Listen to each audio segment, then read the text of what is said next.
Good day and welcome to another episode of It's a Long Road, the Ramble Series podcast. I'm your host, Ryan, and I'm very excited today.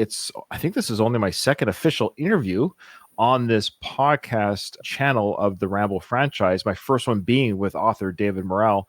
I have with me fellow author Nat Segaloff. Nat, thank you so much for coming on the show. Pleasure to be here so far, Ryan. A little bit goofy today.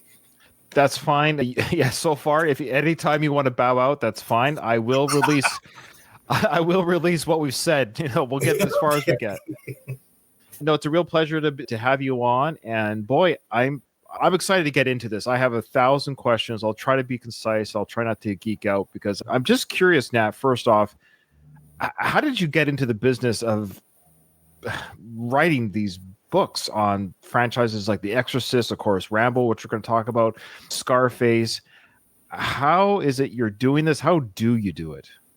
I fell into it. I was writing books as anybody would who wants to be an author. I began as a journalist, and so the nonfiction books that I do are an extension of what I was doing for newspapers and radio and TV, only, of course, longer. It turns out that the publishers in America, at least when I started, have a kind of an affinity for round numbers, not when they pay you, but when it comes to anniversaries.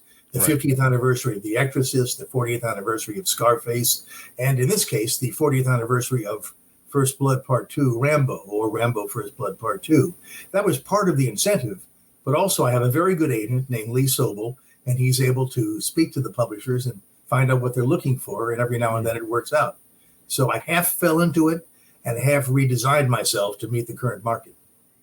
Okay. All right. Yeah. I was going to say you do have an extensive history of work. So journalism, and I was going to say journalism, that has to be, because when I read your book, I was like, how in the world did you get this information? It seems to me you must have rattled some cages in your deep dive into books. It's just a combination that a journalist would have to do. Like, this isn't just something somebody can, how should I say this? I don't think you can make your Rambo book just by scrolling on the internet. It's homework, but don't forget, I had a rabbi in the thing. I had David Morrell, whom I've known for several years. We were connected by screenwriter and television writer Sterling Sullivan. So, I did start at the top of the food chain when it comes to Ramboiana, whatever the word is. But also the rest of it is just digging. It's what a journalist does. Like a policeman on a stakeout, you just start looking at stuff, and pretty soon the pieces come together. I look at it as though you've got a 1,000-piece jigsaw puzzle, but there's no picture on the front to tell you what it's supposed to be. So you keep trying everything until something starts to make sense. And so far, it's been making sense. Oh, I love that. I love that analogy. You don't have the picture in the front. Do you like the Rambo films? I read your book, and Rambo lovers will like the book, if that makes sense. But do you genuinely like the films, or were you in this just to make the report? I like the first one, First Blood, 1982. Because it very closely resembles David's book, First Blood, which was published in 1972. The other films, I was agnostic about them. I didn't even see all of them before I started writing the book. And like a lot of people, I came to Rambo first with First Blood, and then with the second and the third ones, I said, this is Rambo? But I started to understand them. And when you start to understand something, you begin to empathize, and you begin to see what the producers were doing and what the actors and writers were doing. And so I came to have a lot of respect for them.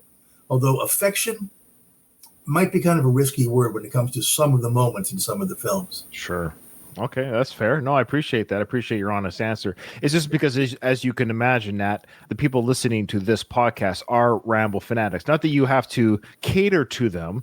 We've heard our fair share of criticism, and we give our criticism to the films. I suspect probably some of the same criticisms you have, maybe as just as a film goer or film lover, we have with these films as well. But overall, we love the Rambo character portrayed by Stallone. We enjoy the action, the thrills. We can take off the thinking cap of some of the scenes, and the films overall just bring us joy. But you're right. Of course, First Blood, the first film, it's actually just a really good drama that happens to have action beats within it. That's true. And I think Stallone gets a really bad rap when it comes to acting. His performance in First Blood is phenomenal. Mm-hmm. And the more you watch it, in fact, even if you watch it with the sound off, he's conveying things with his emotions, with his eyes, and just with his body stature. The man is a much better actor than he's given credit for, and that he's been allowed to by some of the films he's been in since he became an action franchise. My difficulty with some of the films is mostly on a technical basis, how they're edited or how some of the shooting is done. Philosophically, I think there's lots we can write about it. And when I wrote the Rambo Report, I didn't want to castigate anything or anybody. Let's get it right up front here. The films have been criticized for jingoism and racism. I think those are things that you can draw from them, but I don't think that's why they made the films. And I think if you look them in a more constructive way, you will see that is not what they are. It's in the nature of the kind of films, action war movies. They're going to be jingoistic. That's what a war movie is. Look at anything the studios made during World War II, and you'd have to have a trigger warning on every single last one of them. We're talking about a genre of film which has to be accepted more broadly, and I think invested in more emotionally. Awesome. Now we're going to get to more of the book. I've got a couple things from each movie I want to ask you about without, how should I say this? I want people to read the book, right? And I don't want to speak to some of the things that I found interesting. Some things people might already know about. I will say your book is chock full of things I had no idea about that I found fascinating. I've been a fan for 40 plus years myself. So I was reading things like, that's what I mean. How did you get this information? It was amazing. Some of the stones you uncovered. You've done about 30 books. Is that right? In one way or another? Lost count. And I'm not being coy. I really have lost count. That's fair. That's fair. Did you do a biography on John Belushi? Yes and no. I did the A&E biography for television on John Belushi. I didn't write the book. That was, of course, done by Bob Woodward as Wired. And then Judy Jacqueline Belushi, his widow, who we lost a few years ago, did a book called Samurai Widow, which is wonderful, and I helped her on that. Now, regarding Bob Woodward, do you have any overall feelings on him? Do you have any thoughts of him as a biographer? I think he's a terrific journalist. I'll go with what Judy told me about Wired. Judy said it was not false about John, but it stressed the bad stuff and didn't talk about the good stuff. Okay. And that's why she wrote Samurai Widow. I never met John Belushi, but I had unique access because Judy had taped a lot of interviews with the people in John's life while the memories were still fresh. Some of those appeared on an MTV special. I was able to get use of all of them through Judy and her then husband, Victor Bizzano, who was an old college friend who brought us all together, and was able to use that and make the only really positive show about Belushi that only quickly mentions the shitty last part. Because you might have heard when Bill Murray was on Joe Rogan that he slammed Bob Woodward's book. He said that he found it completely inaccurate, cruel, and criminal. Murray said he read only 5 pages of the book and was so appalled by its portrayal of Belushi that he refused to read more, stating, quote, "You'd have to hold me down and burn my feet to make me read more of it." He criticized Woodward for relying on sources so far outside the inner circle and suggested the book's negative depiction made him question Woodward's credibility, even joking, "Oh my God, they framed Nixon." So he was friends with John. So that's why I was curious what your thoughts were on that regard. And that's, I think, what you're talking about is, I think Bill, being, of course, a close and personal friend of John, maybe did not like what he felt was cruel and inaccurate portrayal of John. People are in the public eye, especially someone like Bill Murray, who's a magnet for interest, even though he tries to be very private, are always going to be slammed with lies, innuendos, provocative statements. It's a terrible thing. It's something that Billy Wilder and Charlie Brackett wrote about in the movie Sunset Boulevard, where they were talking about Norman Desmond, the movie star. They said a dozen press agents working overtime can do terrible things to the human spirit. And when you're famous, just thank God you're not famous. The two comments that I got about John Belushi, one was from Mark Metcalf, who played Niedermeyer in Animal House. And the other was from Jimmy Belushi, John's kid brother.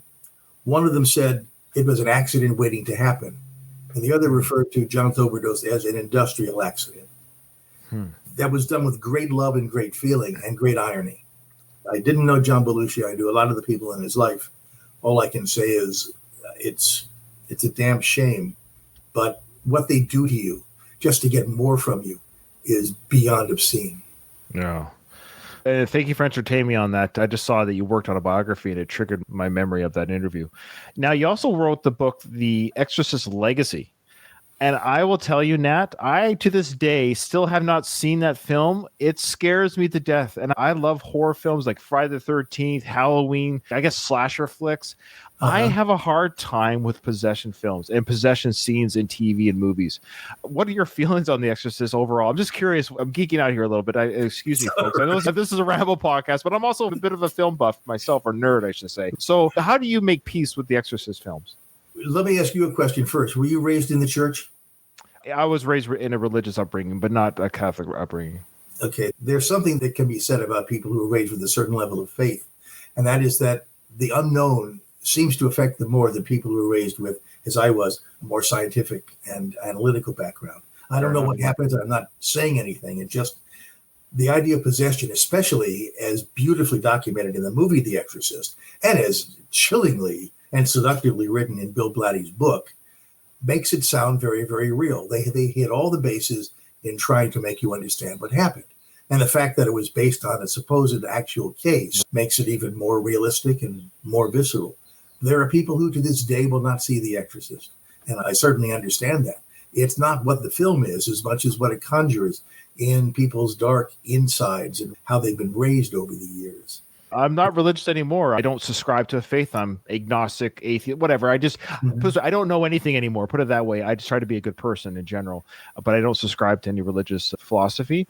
But still, I guess maybe that's the upbringing in me. I remember having a hard time seeing, even on Saturday Night Live, I was a big Saturday Night Live watcher. Anytime they would have a Jesus character being portrayed in Saturday Night Live, and I would say offended is the right word, but I felt uncomfortable at the time seeing the Jesus figure being used in the comedy styling, whereas now I wouldn't, but that was my upbringing. So The Exorcist to this day, there's still a part of me. Am I going to invite an evil spirit to my home if I watch this? But if it makes you feel any better, the actual possession was probably a fraud.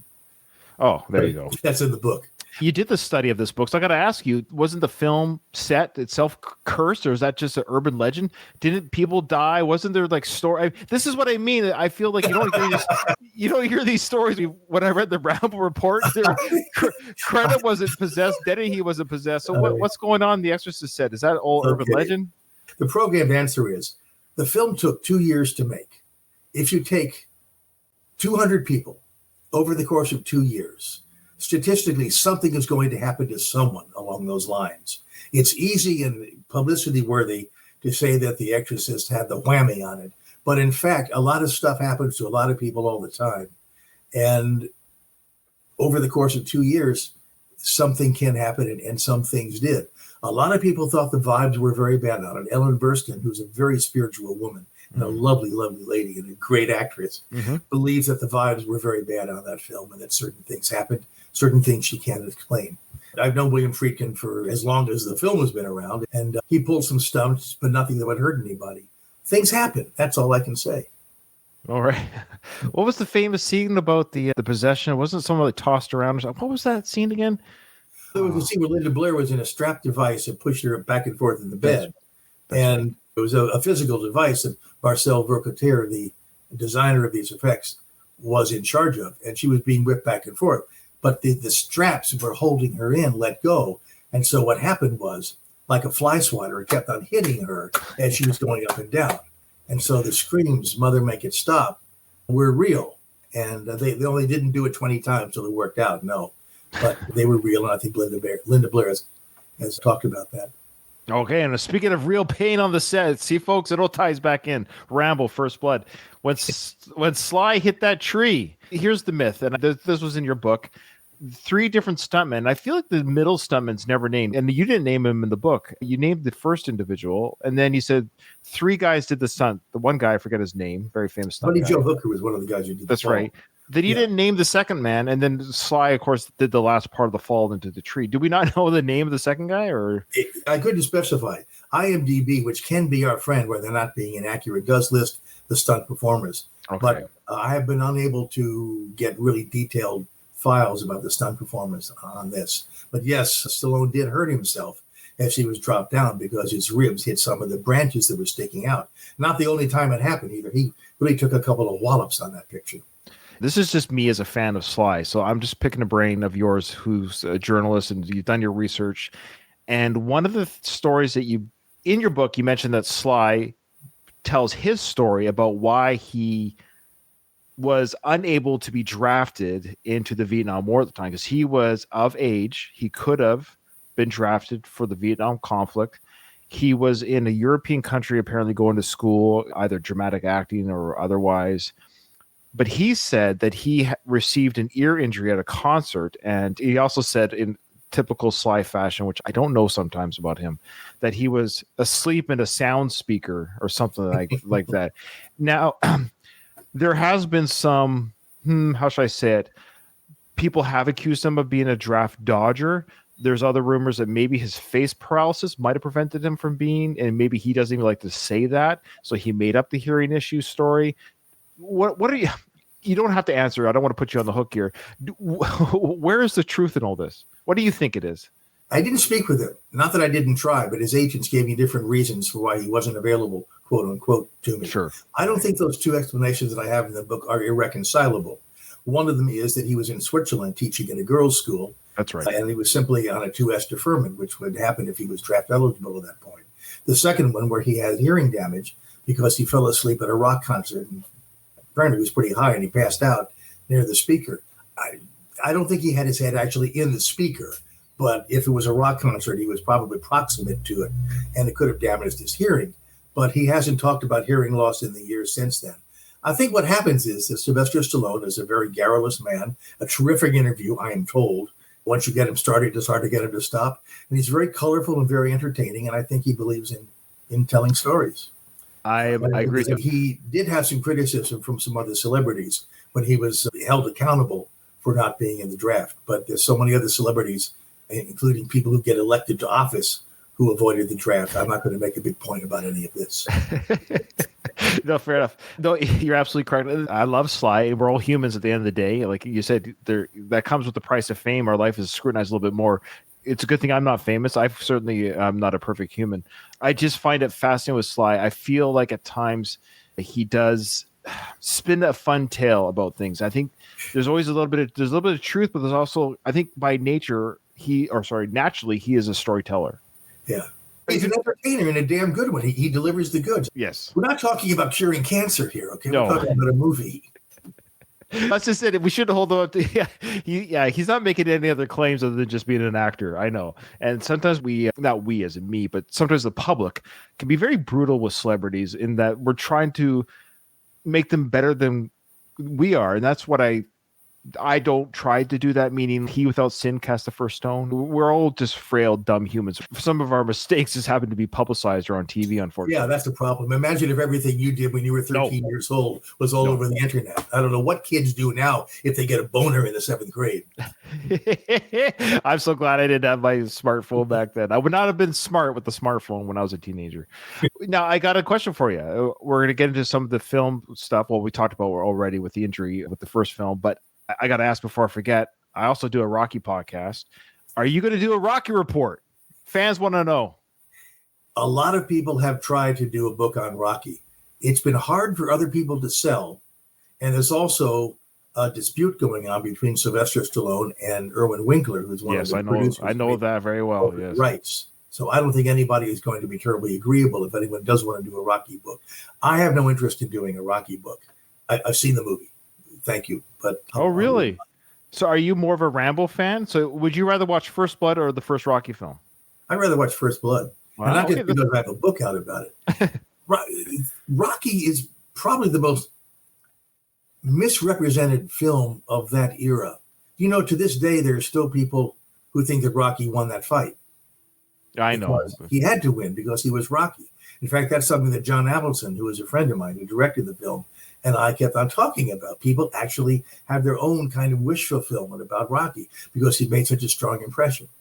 It's an important movie because of what it did for independent filmmaking, because of what it did to the whole structure of writing and directing. But it's not something that captivates my interest right now. No, that's fair. And I liked what you said in the book about Sly at the time. And you were very good to Sly. And I will say this, I seem to be raking him through the coals a little bit. I'm not. I think he's actually a really fascinating person.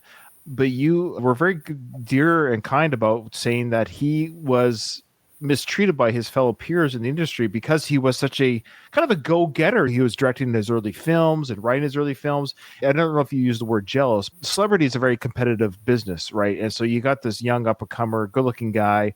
How dare he film his own films of the Rocky and Rambo franchise, write his own stuff? Who does he think he is, making his own? And I look at it as good for him. You know what? If they're not going to make a movie that I can win an audition for, then I'll just make my own movie. This is part of the conflict. In the book, I talk about why does everybody give Arnold Schwarzenegger a watch? Yes. And they come down on Sylvester Stallone. Schwarzenegger's killed more people on screen than in Rambo 3 and 4. And he gets away with it. I don't know. Are Austrians more charming than guys who come from Maryland? I have no idea. Yeah, I loved that when you read that. And I love Arnold and his movies as well. But you brought up a great reason why you think that is. I'll save it for the readers. Why you think the Arnold kind of gets a pass. This was before the nanny incident, I believe. But he gets a pass where Sly doesn't really kind of get the pass. Sly gets raked over the coals, or his movies are reviewed harder than Arnold. It is interesting. Okay. Oh, we should mention at the time of this writing, of course, you would not know this when you wrote the book, but Ted Kotcheff has since passed since you. Yeah, since the book came out, he was unavailable for an interview. He had a wonderful memoir, which I was able to quote in some of the commentary tracks on the DVDs, but okay. He wasn't available to talk to me, shall we say. Yeah. Hey, he passed at an older age. Good for you. He lived a full life, 92. That's a full life. So an incredible filmography, too. When you look at the range of things that he did, Westerns and First Blood and comedies, the man could direct anything. And a fellow Canadian. I'm a Canadian, by the way. So. Yes. Yeah. Yeah. All right. Rest in peace to Ted. Yeah, he did a great job, and he'll always be remembered, of course, for the Rambo fandom of the great work he did for this. I had not known that the weather was so terrible for the shoot. I'm from British Columbia. I'm in Ottawa right now, and I'm going back to my hometown. I'm in the military, and I'm going back to Victoria this summer. That's where I was born and raised, Victoria, British Columbia. So Hope was very familiar to me, and Vancouver, of course, and all this. But I'm just surprised about the terrible weather they had. It must have just been bad luck and time. I know the weather can be cold and stuff, but it almost doubled the budget because of the weather delays. The weather delays. And also, I don't know if anybody ever looked at an almanac, but it's like the latitude where there's less sunlight every day. It's difficult when they were shooting to extend the time. You can't make the sun stop in the sky. You're not Joshua. But they had a lot of challenges where they were shooting. Plus, the deep woods are so hard to shoot in. And the photography is just phenomenal, especially the blocking. It's hard to shoot a movie where you can't really see everything because you have to be skilled as a director and as an editor to make sure the audience can follow the action, know what's happening where. Very hard to do that when you can't see everything. And they managed to do it for First Blood. And, of course, in the other films, too, the jungles and everything. People don't recognize how technically difficult some of these things are to shoot. Oh, yeah. Now, there is a similarity. Maybe you could speak to this because you're studying films. But why is there a correlation between guerrilla style filming, things not going the way you thought they're going to go, just between weather, script, I don't know how to explain it. Things are just difficult, but then you produce something that's really incredible, i.e. the first Rocky film, guerrilla style filming. They just shot on the street. They just drive the van down Italian alley. And all these things are just like, they just put up the camera and shoot and hope for the best. But as the films and the budgets increase and the stardom increases and the films continue, even though it's a more polished product, the films aren't as quote unquote as objectively as good as the first films, both in the Rocky and Rambo franchise, both as Sly stardom increases. But this happens in a lot of films. Why is that? Why is it when there's chaos behind the camera, so to speak, that the film could be almost a better film? I'll give you 3 quotes, and I don't know if they're going to really answer your question. Sure. One of them is William Friedkin always talked about the filmmaking god, the god who somehow gives you the sunlight just when you need it, and then it goes behind the clouds again. There's that. There's also Samuel Goldwyn, the producer, once talked about the importance of having tension and friction on a film set. He says, pleasant shoots make for pleasant films. Pleasant meaning not particularly interesting. And the third quote, I suppose, is from Orson Welles, who says, a director is a person who presides over accidents. You keep the good stuff in and you toss the bad stuff out. Perhaps guerrilla filmmaking is so evident when you watch it that the audience forgives some of the rough edges. But when you have a couple of $100 million to make a movie, by gubs, they expect everything to be completely in focus and for nothing to have happened. I don't know. It might be a difference in just being lucky that you get the film done on guerrilla films, independence, and staying there until the sun comes up exactly right through the clouds if you have a lot of hundreds of millions of dollars. But it's a miracle when it happens. I've just done a book with Leonard Maltin called Every Movie is a Miracle, which pretty much summarizes how anybody ever gets to make a film done. Oh, wow. Say hi to Leonard for me. I would love to interview him. I've followed his career my whole life as a film nerd. I'd get his books back in the day before the internet. I'd get his film almanac books. Remember that when you had to go back? You go back and look at the actor's name, and then Sylvester Stallone, he's on page 30, page 78. You remember doing that stuff? Yeah. Leonard and I have known each other for 50 years and never bothered to sit down and do a book together before. Oh, wow. That'll be out in October from Sticking Place Books, and I'm sure we'll be back online talking about it. So George Cosmatos, he directed the second film. He's an interesting director. Sometimes I feel like Sly works with directors that he can direct. Some actors seem to work with directors that they can maybe do what they want as an actor. When he had Russell Mulcahy fired from one of the Rambo films, I'm sure that was the case, replacing him with Peter McDonald. McDonald, thank you. The bigger the star is, the harder it is to find someone who will direct him, which is why you find really, really talented directors sometimes directing unknowns, because they don't want to have to put up with the BS of someone who comes on and has an entourage with them. I can't speak to the dynamics of how Stallone makes his movies. I do know that when he wants something done, he wants it done his way, and he is the 500-pound gorilla when it comes to filmmaking. Sure. But look at what he's done. Cosmatos is an interesting director because he is, for First Blood, maybe his, or Rambo, help me, Rambo 2, okay? Maybe his most distinguished and most successful film. But he was one of the most successful filmmakers of all time. I'm damned if you can name any of his other movies. Oh, I can tell you right now, and you're going to shoot yourself, Nat. Well, Tombstone. Yeah, Okay. Which was a disaster. What? Yeah. What do you mean, a disaster of a product or a disaster of a shoot? Him. Apparently everybody directed that but him, if you believe the legends. Yeah, that's right. My understanding is Kurt Russell took over direction on that film. And he also did the Cassandra Crossing, I think. Oh, I don't know that one. Yeah. I lived my life in that movie theater. Okay. Look, sometimes the elements come together. And when you have someone like Stallone and certainly David Morrell and Richard Crenna on the second film, they know what they're doing. And they can guide a new director, the new kid, toward making it play off. And I really loved your insight on Crenna. I've learned so much about Richard Crenna in your book. Again, we'll save it for the readers, but he just seemed like such a sweetheart of a guy. David Morrell said that too. They did some press interviews together and just bonded like you wouldn't believe. It's wonderful. Crenna was in everything for years. Never gave a bad performance, but he never became a bankable star. He was just one of these guys you loved seeing when he stepped on the screen.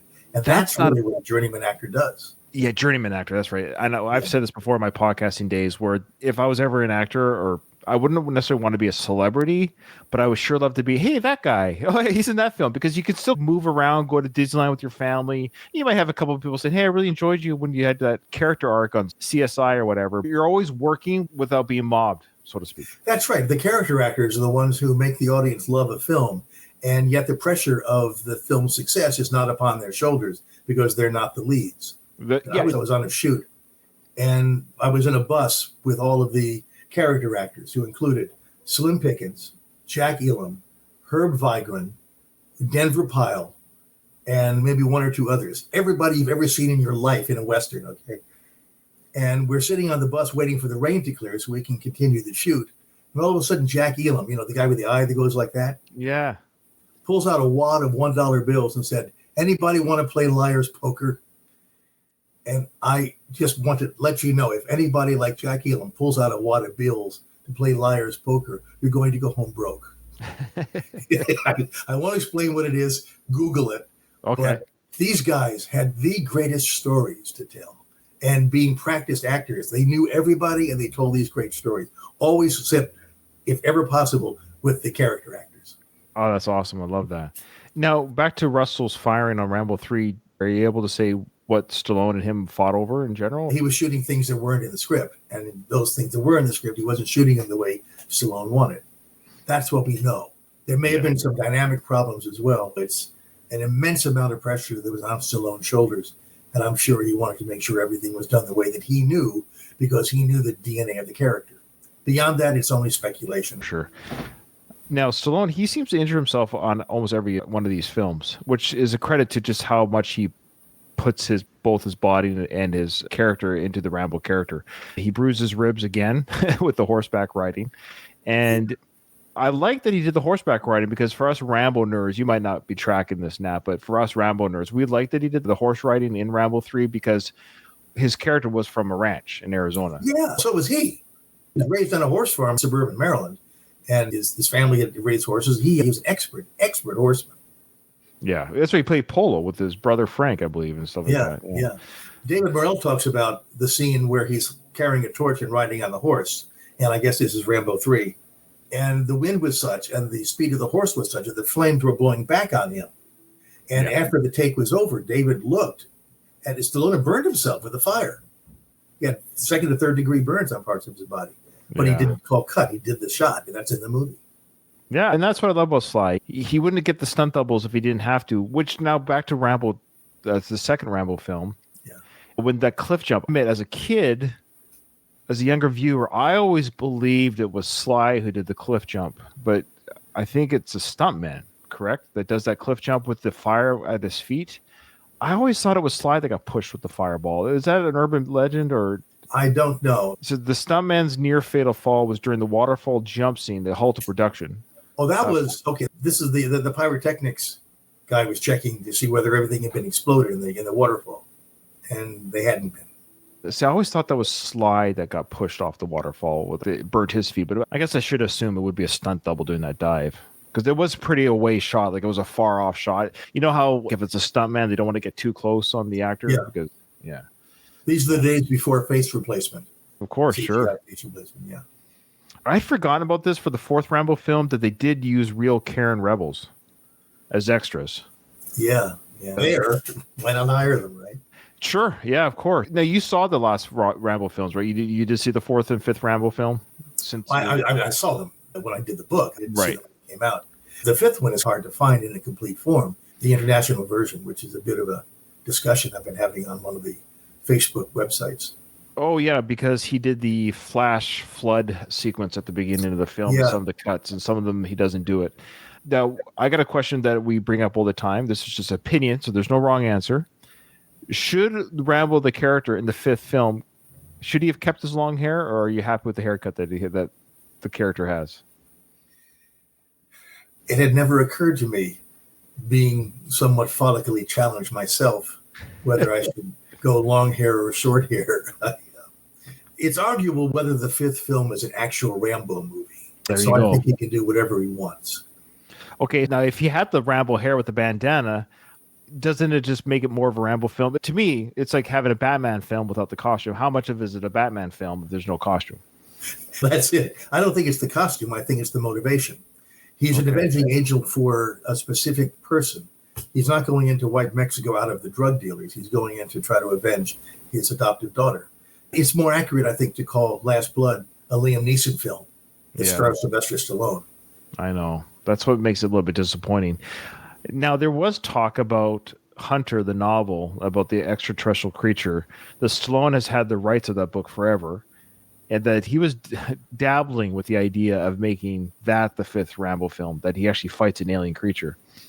For better or for worse, which one would you have rather seen? The one as we see it now, where he takes on the Mexican drug cartel and revenging his adopted daughter or granddaughter's death, or he fights a predator-like creature? I would not want to see him fight a predator-like creature as Rambo. That would be a cartoon. I think there's enough of a vestige of humanity in the Rambo character, especially tunnels he's dug and the motivations he has to make it emotionally a Rambo film. I think the other problems with it are pyrotechnics. But Rambo's a victim, even though he tries not to be a victim. Even in the last film, when the daughter says, "Does it still get to you? Can you still control yourself?" And he says something like, "I've got to watch myself. I've got to control myself every day." He's still a person who's haunted by the experiences he had in Vietnam. He's still a very, very damaged veteran who's been attacked by his own country, really. And he's someone who's trying to escape from this yoke.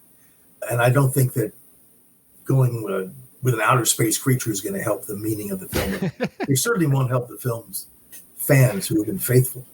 You're absolutely right, and I'm glad he did. However, that book Hunter, he's had that rights. I swear for at least 25 years. I bought that book so long ago on paperback because I'm such a Sly fan that I had heard through like Entertainment Weekly or what. This is pre-internet, I swear, where like Sly bought the rights to the book and he was going to do this, and I think it was almost in response to the Predator film that Arnold had done, and. Yeah, as the Sly's wanted to do, and that's fine. I love their competition because it makes both their films better, I think. So, anyways, and I read the book back when he bought the rights, and I've been waiting forever. It's too late now, but I'm just glad he didn't do it for the Rambo film. I saw your bibliography here, and I see that you have a book coming out called "Breaking the Code." Now, excuse my apologies with the name here. Otto Preminger? Yeah, it came out last year. It's called Breaking the Code, Otto Preminger. Oh, I thought it's coming out this year. My apologies. No. Oh, it's already out. My dates are wrong. Out. It's out. It's from Applause Books. It's a bit esoteric. Otto Preminger made several films during the 1950s and 60s, which challenged the censor production code in America, the Motion Picture Association. Before it became the letter rating system we know now, they would actually go over every script and tell you what you could and couldn't shoot. And Otto Preminger pushed that to the very limits and helped end movie censorship in America. Oh. And the second half is a play called Code Blue that I wrote with a good friend of mine named Arnie Reisman, dramatizing the drama of what went on behind the scenes between Otto Preminger and Joseph Breen, who was the head of the production code, when Preminger decided to make a film called The Moon is Blue, which was a sex comedy without any sex, but with words that the production code didn't allow. It's a fun read, especially if you think Otto Preminger was a bit of a scallywag, shall we say. Sure. Okay, I'm going to have to fire my people for giving me the wrong dates on that. I don't know why. You're Canadian. You never fire anybody. That's true. I'll probably have to give them a raise. Okay. Another book that sounds interesting here, and I know this was already out, is The Naughty Bits, What the Censors, back to Censors. Yeah, what the Censors. That's more censor stuff, yeah. Let's see if I happen to have a copy handy. This is a lot of fun. This takes up 53 or 54 classic movies and what the producers had to go through to be able to get them on the screen. Everything from The Sound of Music, which didn't require censorship, to Convention City, which all copies have been destroyed by the studio because it was considered so vulgar. It's a fun read, and the chapters are short, so you can read them in the bathroom. Sure, yeah. Okay, what was taken out of The Sound of Music? Nothing, but I had to put something in there in case the censors came at the door. Oh, okay. There was stuff taken out of, by the way, of the Ten Commandments, Cecil B. DeMille's biblical film of 1956. What was taken out of that? Interestingly, there's a scene at the very beginning where Pharaoh's armies are killing the firstborn of all the Hebrew slaves. Yeah. And there's a shot, which is still in the film, which shows a mother on the side of the frame crying, howling, because her infant has just been killed. And one of Pharaoh's men come out from behind a curtain with his bloody sword, wiping the blood off. Oh, wow. Even now, my heart seizes because it's what you don't see that makes it so powerful. And DeMille knew that. And the production code office said, you better tone it down. Yeah, I'm glad Rambo did that for us in the fourth Rambo film when he showed us children being chucked in the fire. So Rambo took care of that for us. Yeah, it's a very brutal film. That's a brutal film. That's a hard one to watch. And that's the only kind of criticism I have with the fourth film is, and I know that some cinemas actually banned the film because of its violence. And I understand Stallone defended that, saying, look, this is what's going on here. This is the atrocities. And I get it. I'm not trying to be glib here, but this is his Schindler's List for the Rambo character, meaning you wouldn't tell Steven Spielberg, hey, don't show that. Don't show the concentration camps. Don't show how brutal it was for those who were being killed and brutalized. That's what happened. I'm showing you how, like, I'm uncovering what. So Sly, in his Rambo way, is showing, hey, these atrocities are still happening in the world in a place called Miramar. So these things are happening still. This is true. And that's the same reason he went to Afghanistan for the third Rambo film. Because, of course, the Taliban were our friends then. They weren't flying planes into our building yet. But he believed that these people were being downtrodden by their Russian overlords, which they were. And he made the film for that reason, to support in fact, it's even dedicated in one way or another to the fighters of Afghanistan. And of course, the film about Burma is still under a booted foot of oppression. Yeah, that's terrible. We always make the joke that Rocky ended the Cold War with Rocky 4, but then he facilitated 9/11 because of Rambo 3. So he broke even. But he also helped liberate Poland. Again, this is all in the book. You see, his image of the rebel has inspired quite a number of rebellions toward democracy. Oh yeah, that was at the beginning of the book. That's right. That's right. That was such an interesting part. That was near the beginning with the First Blood. How much the Rambo character, the movies, inspired those troops and people. That's amazing. One last thing we talk before we close about your friend David. Of course, David Morrell, the creator of the Rambo character from his brain. You just have to read the book. But it goes in great detail about how the character was created, what David had to go through to get the character on screen, all the different iterations of what the films could have been. It's really fascinating, all the different versions that could have been, which I didn't even know half of these. But what I loved is how David said, how did he say it? It's like when you have a child, and I'm a father, but when you have a child, you can only do so much with your kid, and at some point you have to let your child go into the world, and it just becomes what it becomes. So yeah, that's my son. And that's what David said with Rambo. Rambo became this character on the page to now Lunchbox, cartoons. It's beyond what he ever probably imagined that this character would become. It's true. There are really 3 literary characters who've become icons: Sherlock Holmes, James Bond, and Rambo. Think about that. Of all the books ever written, those are the 3 that everybody around the world knows. Yeah. Oh, yeah. It's amazing. I want people to get your book. Get the Ramble Report. Shameless plug. Get the book. If the book doesn't sell, I don't get paid. I'm pleased to be able to write it. I'm insanely pleased to be able to work with David Morrell. I'm very happy with the reception the book has received so far. And it's a book for the fans. It doesn't shy away from some of the more serious issues, but I believe it compensates for them with some analysis and a lot of stuff that even David said he didn't know about the movies. So I'm proud to have done this. I'm expecting a call from Sylvester Stallone any day, and I hope you'll be happy. Honestly, you deserve it. And this is not a slight on Sly. You deserve it. I'm disappointed that his people didn't feel like he had the time for you, because what you uncovered and what you presented in this book is really amazing. It's a very, I'd say, easy read. I don't mean that as an insult, but it just flows it flows so nicely. I'm able to follow every storyline, and you intermix interviews. It's all the chronological order with all the films, behind the scenes stuff. It's really the ultimate Rambo book, honestly, Nat. I think you nailed this, and this is coming from a Rambo fan. That's why I selfishly asked. I admit I selfishly asked if you're going to do a Rocky book just because I'm selfish, but that's fine. You don't have to do it for me, but because what you did here for the Rambo character and for the Rambo franchise, and the title says it's 5 movies, 3 books, 1 legend.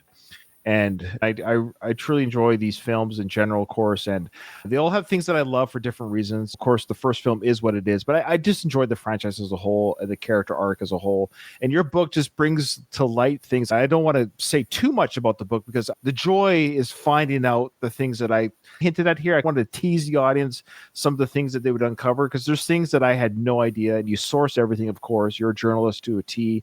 Now, what is next, though? In October, I have the paperback edition of The Exorcist Legacy coming out with a new chapter about Exorcist Believer, the movie that was released last year. Also coming out is a book from Pegasus Books called Bogart and Houston, Their Lives, Their Adventures, and the Classic Films They Made Together. Humphrey Bogart and John Huston, Maltese Falcon, African Queen, Treasure Sierra Madre. It's a real fun book about these 2 very different, very creative men. And then I just sold another book, which I'm waiting for the contracts on now, so I won't talk about it. And a few other things. I'm a writer. That's what I'm supposed to do. And I'm working at it. How many quotes do you have memorized? Quotes? You mean in terms of... during this interview, you're like Orson Welles said this. And how many of those do you have ready to pop out at any? I'm a very good after-dinner speaker. And importantly, I cite everything. I always give credit to the right quotes. But this is what you do. You're supposed to be entertaining. If I wasn't entertaining, we'd have a test pattern instead of an interview. Oh, is that the key? That's probably been the problem for my show. Being entertaining, I got to work on that. Nat, it's been a pleasure. I would like to thank Craig, of course, who interviewed you for his De Palma podcast. Yes. Craig and he's like my David Morrell, and says we've worked together on podcasts, and he's an online friend that I have yet to meet in real life, though. He's a good guy. In fact, I just heard from him before signing on to see you. So, good. He gave you fair warning. He said, be nice to Ryan. He's not a bad guy. Don't let him scare you. Craig's a great guy. He's fantastic. And he loves Brian De Palma. And the same way I kind of love Sly in his movies. And this has been a real treat. And your book was a true treat to read. And I can't stress this enough to any Rambo fan listener to this podcast on YouTube and on the audio versions. Buy the book. Where would you want people to link to buy the book? Amazon is good. It's supposed to be in bookstores. So if anybody still has a brick and mortar bookstore anywhere, it's probably right on the shelf. It's unusual these days, but it is. Kensington is the publisher, and they're very aggressive about getting it in front of actual human eyes. Okay, take a look at your bookstores, folks. If not, go to Amazon. The Ramble Report, it'll come up right away. It's there, and it's the classic picture of Rambo putting the bandana on his head. So you can't miss it. It's the only one that looks like that. Nat, thank you so much for coming on. It was a true pleasure having you on and spending time with me and letting me geek out a little bit about films and Rambo and picking your brain a little bit. It was a treat. A pleasure here too, Ryan. Thank you.